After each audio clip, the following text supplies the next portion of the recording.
Monster गारू एक hero Hunter जिसका गोल है इतिहास का सबसे ताकतवर मॉन्स्टर बनना। और वो मॉन्स्टर बनने की इच्छा उसकी इतनी स्ट्रांग थी कि उसने लिटरली खुद की बायोलॉजी चेंज कर ली और वो एक मॉन्स्टर बन गया। वन पंच मैन की दुनिया में डार्केस्ट डिजायर से लोग मॉन्स्टर बनते हैं और तुम जितना अपने डिजायर से ऑब्सेस्ड होगे तुम उतना ही ज्यादा स्ट्रांग होते जाओगे। और ऊपर से अगर कोई डार्केस्ट डिजायर वाला बंदा मॉन्स्टर सेल खा ले तो उसकी शक्तियां, उसके नेगेटिव इमोशंस और उसकी इच्छा को चार्ज करके उसकी स्ट्रेंथ को कई गुना ज्यादा बढ़ा देती है। गारो एक इंसान होकर मॉन्स्टर को अपने आइडल्स की तरह देखता था जो हर बार अपनी फाइट्स पूरी शिद्दत के साथ लड़ते हैं, लेकिन हर बार मॉन्स्टर हीरो से हार जाते थे और वो इस बात को ही बदलना चाहता है। हम जैसे सीरीज में देखते जा रहे हैं और जैसे जैसे सीरीज आगे बढ़ती जा रही है गारो बहुत ही ज्यादा स्ट्रांग होते जा रहा है और अब वो मॉन्स्टर रैंक तक पहुंच चुका है। और हर मॉन्स्टर को उसके थ्रेट लेवल के हिसाब से क्लासिफाई किया जाता है, जिसमें पहले नंबर पे आते हैं वुल्फ लेवल थ्रेट जिन्हें कम डेंजरस माना जाता है और ये खाली कुछ ही लोगों के लिए खतरा हो सकते हैं। दूसरे पे आते हैं टाइगर लेवल थ्रेट। ये वुल्फ लेवल से थोड़े ज्यादा ताकतवर होते हैं और ये ज्यादा इंसान के लिए खतरा होते हैं, लेकिन इनको हीरोज हैंडल कर लेते हैं। उसके बाद आते हैं डीमन लेवल थ्रेट जो ऑफकोर्स टाइगर लेवल से कहीं ज्यादा शक्तिशाली होंगे और ये बड़े स्केल पे लोगों के लिए खतरा होते हैं और ये मल्टीपल हीरो के लिए भी हैंडल करने में थोड़े मुश्किल होते हैं। फिर आते हैं ड्रैगन लेवल मॉन्स्टर्स। ये मॉन्स्टर एक्सट्रीमली पावरफुल होते हैं और इनको डिस्ट्रक्शन लेवल का थ्रेट माना जाता है क्योंकि इनके पास डिस्ट्रक्शन लेवल की पावर्स होती है और ये एक साथ कई एस क्लास हीरोज के साथ साइमल्टेनियसली फाइट कर सकते हैं। और लास्ट में आते हैं गॉड लेवल के मॉन्स्टर हाईएस्ट थ्रेट में कंसिडर किए जाते हैं और इस लेवल के मॉन्स्टर ओवरवेलमिंगली स्ट्रांग होते हैं और इनको हराना लगभग इम्पॉसिबल होता है और ये पूरी मानव जाति के लिए खतरा होते हैं। अब हम गॉड की बात कर ही रहे हैं तो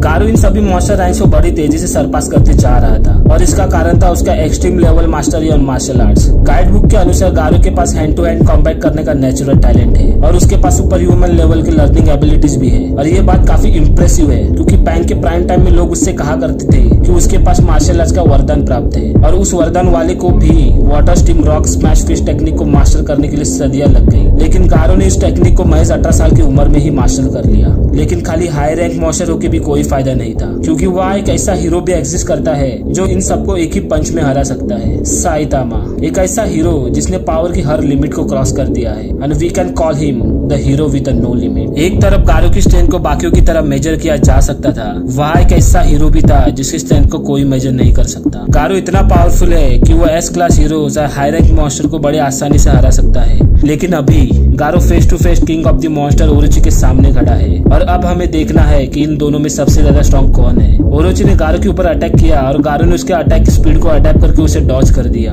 गारो की स्पीड सेकंड के साथ ही बहुत ही ज्यादा तेज होते जा रहे थे और ये बात हमें ये दिखाती है कि गारो के पास भी ओरोची जितनी फाइटिंग स्पिरिट है। कहा जाता है कि ओरोची एक ऐसा मॉन्स्टर है जिसकी पावर बोरस की पावर लेवल जितनी मानी जाती है और गारो जैसे मूवमेंट्स को अडेप्ट करते जा रहा था वैसे ओरोची भी उसकी स्पीड को अडेप्ट करते जा रहा था और फाइनली मॉन्स्टर किंग ओरोची ने गारो के मार्शल आर्ट्स को कॉपी करके उसने गारो को हरा दिया। लेकिन वही सेम मॉन्स्टर किंग इतना शक्तिशाली होने के बाद भी वन पंच मैन के हाथों मारा गया और होश में आने के बाद गारो ने खुद को face to face dark shine के सामने पाया और इस टाइम गारो एनर्जी से भरा हुआ था। डार्क शाइन ने गारो के ऊपर फुल फोर्स के साथ हमला किया और गारो ने वो अटैक को ब्लॉक करने के लिए अपने मार्शल आर्ट स्किल का यूज किया, लेकिन इतनी फोर्स उसके रिब्स को तोड़ने में काफी थी। और ये वही मोमेंट है जब हम नोटिस करने लगते हैं कि गारो की बॉडी में कुछ चेंजेस आ रहे हैं और उसके बाद जब गारो पहली बार जमीन पे आता है तभी हम देखते हैं कि गारो की बायोलॉजी पूरी तरह बदल चुकी है। अब वो कोई मामूली इंसान नहीं रहा, अब वो एक मॉन्स्टर बन चुका है और गारो मॉन्स्टर बनने के बाद इतना ज्यादा स्ट्रांग हो चुका था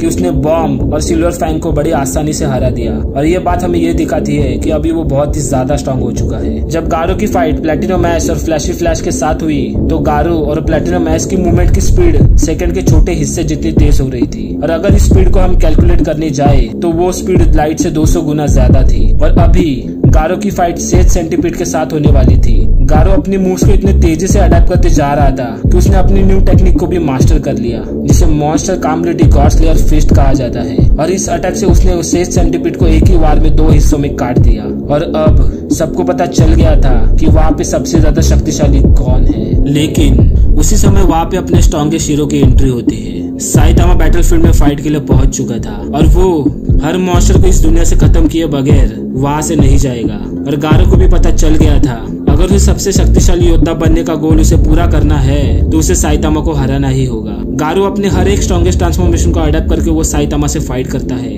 लेकिन उसे वो सब पॉइंटलेस लगने लगा जब साइतामा ने इन ट्रांसफॉर्मेशन को पावरलेस इंक्रीज कहा और ये वही टाइम था जब उसने अपने आप को वहां पर रिवील किया। The god of one punch man world. और गॉड वहाँ पे उसकी शक्ल में आता है जिसे गारो बचपन से बहुत ही ज्यादा एडमायर करता था। और गॉड ने गारो को वो सब कुछ ऑफर किया जो उसे चाहिए था, एक ऐसी गॉडली ताकत जिससे वो साइतामा को हरा पाए। लेकिन ऐसा करने के लिए उसको खाली गॉड का हाथ पकड़ना था। लेकिन गारो ने इस ऑफर को रिजेक्ट कर दिया और उसके हाथ को फटका कर बाजू में कर दिया।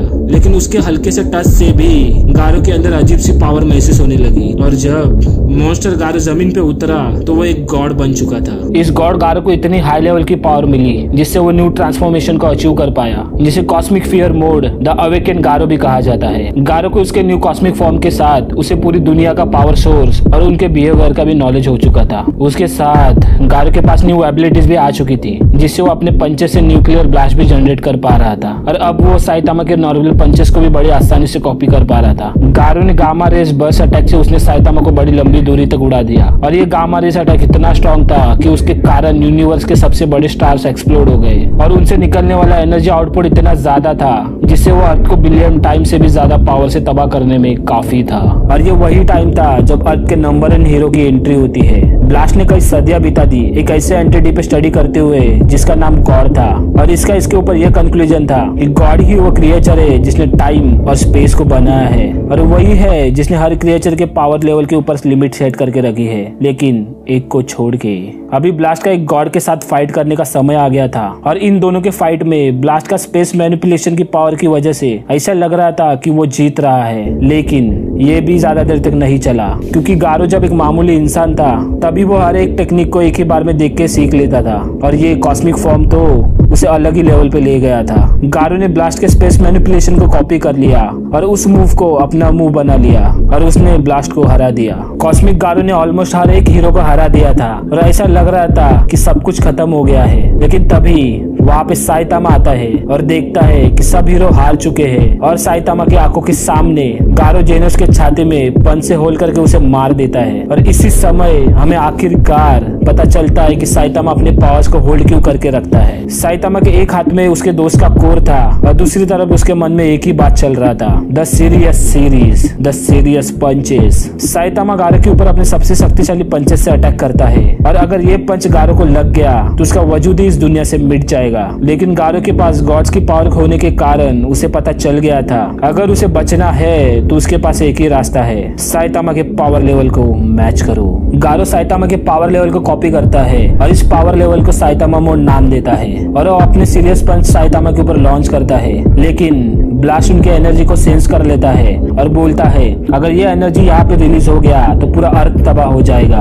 और जब साइतामा और ब्लास्ट के पंचेस एक दूसरे से टकराते हैं तो उनसे एक बड़ा शॉक वेव निकलता है। लेकिन ऐसा होने से पहले ही ब्लास्ट उनको सब स्पेस गेट का यूज करके उनको स्पेस में भेज देता है और वो दोनों जुपिटर पे जाके लैंड हो जाते हैं। लेकिन उसके अपोजिट दूसरी तरफ उनके पंच के ब्लास्ट से स्पेस में एक बड़ा सा होल क्रिएट हो गया था और उस होल में जितने भी स्टार थे वो सब डिस्ट्रॉय हो गए थे। और इससे हमें यह क्लियरली दिखता है कि उनके पंचेस में मल्टी गैलेक्सी लेवल पे डिस्ट्रक्शन करने की पावर थी। जब गारो साइतामा की तरफ देख रहा था तभी साइतामा ने उससे कहा कि वो अब अपने फुल पावर का इस्तेमाल करेगा, क्योंकि वो तुम ही हो जो मेरे फुल पावर के सामने खड़े होने की औकात रखता है। लेकिन साइतामा अपने फ्रेंड्स की मौत की वजह से इतना एक्साइटेड नहीं था जितना वो होना चाहिए था, क्योंकि साइतामा अपनी पूरी जिंदगी एक ऐसा अपोनेंट ढूंढ रहा था जिससे वो अपने फुल पावर के साथ फाइट कर पाए। गारो ने साइतामा के ऊपर हर एक कॉस्मिक पावर का इस्तेमाल करके देखा, लेकिन उससे भी कुछ फायदा नहीं हुआ और उसने यहाँ तक सब स्पेस गेट का भी यूज करके देखा, लेकिन साइतामा ने उससे भी लात मार के साइड में कर दिया। साइतामा ने मून के सरफेस को चीरते हुए गारो को पंच मार के गारो को हवा में फ्लिप कर दिया, जैसे कोई टेबल फ्लिप कर दिया हो। ये सब देख के गारो ने ये बोला कि साइतामा की पावर लिमिटलेस है, तो उसे भी साइतामा को लिमिटलेस टाइम तक कॉपी करना होगा। गारो साइतामा की स्ट्रेंथ को कॉपी करने में कामयाब रहा, लेकिन कुछ कारणों की वजह से ये भी काम नहीं कर पा रहा था। और आप मांगा में देख सकते हो कि हमें साइतामा और गारो की ग्रोथ कंपैरिजन दिखाया गया है, जिसमें साइतामा का पावर इतना ऊपर जा रहा है जिसका कोई एंड नहीं है और गारो उसके पावर लेवल को मैच नहीं कर पा रहा। और थोड़ी देर बाद साइतामा इस फाइट में भी बोर होने लगा। लेकिन उसके बाद कुछ ऐसी चीज होती है जिसे देख के आपके भी होश उड़ जाएंगे। साइतामा इतनी जोर से छींकता है और उसकी चीख की फोर्स की वजह से पूरा जुपिटर तबाह हो जाता है और ये देख के गारो की फटके 40 हो जाती है और उसे पता चल जाता है कि साइतामा को हराना मुश्किल ही नहीं नामुमकिन है। गारो डर के साइतामा को पंच करके उसे स्पेस के दूसरी छोर तक फेंक देता है और सब स्पेस गेट का यूज करके वो अर्थ की तरफ भागता है। लेकिन यहाँ साइतामा सीरियस पाद मार के गारो को पकड़ लेता है और उसे इतनी जोर से पंच करता है जिससे गारो वापस अर्थ पे आके गिरता है और अर्थ पे देखता है कि जिस बच्चे से उसने दोस्ती की थी वो अब मर चुका है। और ये देख के गारो रुक जाता है और वो साइतामा को बोलता है कि वो अपनी गलती सुधारना चाहता है और वो साइतामा को ऐसी टेक्निक सिखाता है जिसे वो गॉड बनने के बाद सीख पाया था। लेकिन ये भी काफी नहीं था। लेकिन साइतामा एक कम्प्लीटली डिफरेंट लेवल पे है। वो साइतामा को सिखाता है कि कैसे वो अपने पार्टिकल्स और एंटी पार्टिकल्स को रिवर्स कर पाएगा और साइतामा सेम टू सेम ये सीख भी जाता है। लेकिन तभी गॉड गारो से पावर ले लेता है। लेकिन मरने से पहले गारो साइतामा को बताता है अगर इस दुनिया में अगर कोई गॉड की पावर उसके हाथ को पकड़े बिना ले सकता है तो वो खाली तुम ही कर सकते हो। और उसके बाद साइतामा समय में पीछे जाके सभी इवेंट्स को देखने लगता है और जब वो कॉस्मिक गारो को देखता है तो वो एक ऐसी चीज करता है जब वो बेस्ट चीज वो कर सकता था। वो अपनी मुट्ठी टाइट कर लेता है और उसके फेस में पूरी ताकत के साथ मुक्का मारता है और उस पंच को रिवर्सल ऑफ कैजुअलिटी भी कहा जाता है। और उस मूव को मास्टर करके वो गारो को 0 पंचेस में हरा देता है। और इन दी एंड मैं इतना ही कहना चाहूंगा कि गारो ने पावर के लिए काफी लॉन्ग जर्नी तय की है। एक ऐसा ह्यूमन जो मॉन्स्टर बनना चाहता था और उसके बाद वो एक मॉन्स्टर बन भी गया और मॉन्स्टर लेवल के परे भी चला गया। लेकिन इतना सब होने के बाद एक ही सवाल बनता है कि गारो अच्छा था या बुरा। लेकिन इन दी एंड अच्छाई और बुराई ये दोनों भी मैटर नहीं करती क्योंकि हेलो गाइस, मैं हूँ वज्रा वाइटी। अगर आपको ये वीडियो अच्छी लगी तो इस वीडियो को लाइक जरूर करें और आप गारो के बारे में क्या सोचते हो मुझे कमेंट्स बॉक्स में जरूर बताएं। और अगर चैनल पे नए हो तो इस चैनल को सब्सक्राइब जरूर करें, उससे भाई को न्यू वीडियो बनाने में मोटिवेशन आता है। मिलते हैं अगले वीडियो में, तब तक के लिए जय बजरंगबली।